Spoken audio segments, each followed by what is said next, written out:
Hello, my name's Lesley Atherton and this is my short story called Knocking at the Door and Ringing the Bell. I'll never forget that sound, just as I'll never forget what made it.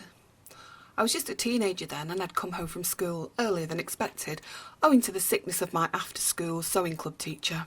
I'd walked back too, instead of hanging about and waiting the extra hour for my lift. I knew my mum would be pleased to see me.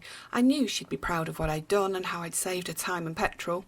She was always going on about how expensive everything was and how difficult it was to keep on top of all my pickups and drop-offs. Of course I didn't understand. How can a 15-year-old really understand?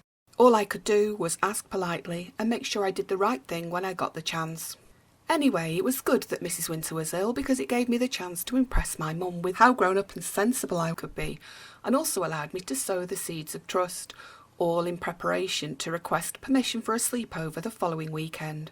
I had it all worked out, and people talk of the innocence of children. Me, I was no innocent. I knew exactly what I was doing. When your parents are strict, straight and holier than thou, you have to find coping techniques, and I didn't do too badly. It took about 10 minutes to walk home via a stop-off at the newsagent's for a packet of mint toffos.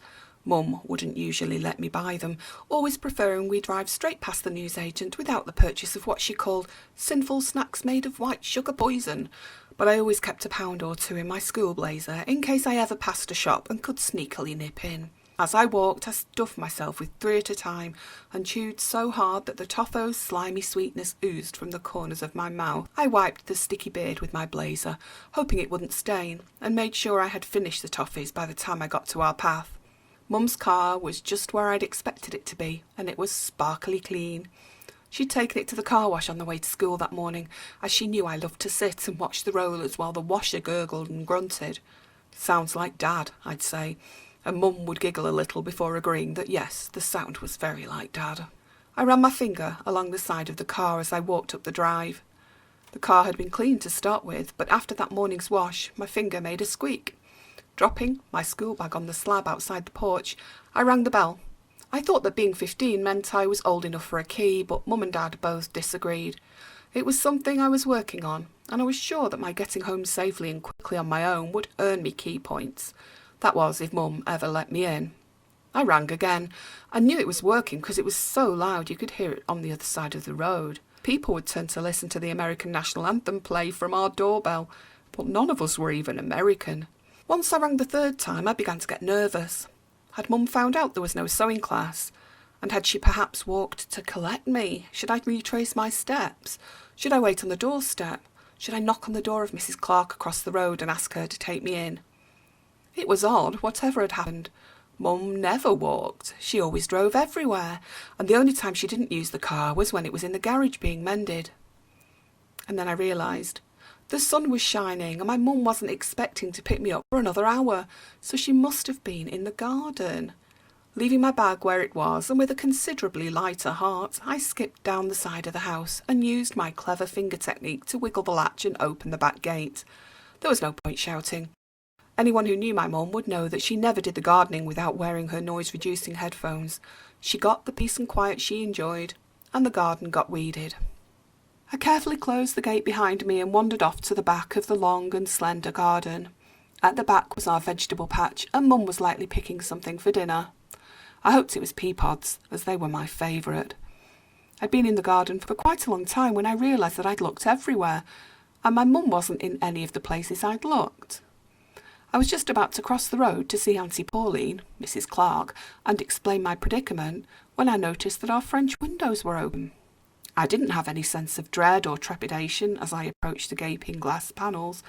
I was too sheltered and naive to have read scary stories or watched scary films. It was a more innocent time, and kids back then didn't have the stranger danger mantra imprinted into their psyche quite as much as they do now. Lots of people left their doors and windows unlocked, but it was unusual for ours to be open, even in the summer. Mum hated wasps and bluebottles, so she tried to keep them outside as much as possible. It was a relief to step into the living room and see that everything was as normal. The electric organ was still switched on, and I pressed 3 notes making a D minor chord. The noise pierced the house's silence. "Mum," I called, assuming that she must have nipped back inside after doing the garden, and that maybe she'd fallen asleep, exhausted after her exertions. There was no reply. I walked around the bottom of the house. Nothing. I began to climb the stairs, almost afraid to call out. I pushed open the door of my parents' bedroom, and there it was, the car wash noise. A gurgling, grumbling, churning sound was coming from the wardrobe. With fear in my heart, I opened it, and the weight of a person pushed the door open with force as soon as I had loosened the catch. Despite the way the person was dressed, in black rubber all-in-one with zips and special breathing apparatus, I knew the crumpled heap on the floor was my dad. I recognised his feet, and I recognised the shape of his shoulders, his knees, and his mumbling, grumbling sounds. "Adele," he mumbled. My mum's name. "Where were you?" he struggled, obviously asking to be untied. "Oh, it's you," he said as I removed his mask. Then, with realisation, "Oh my God, it's you. Where's your mum?"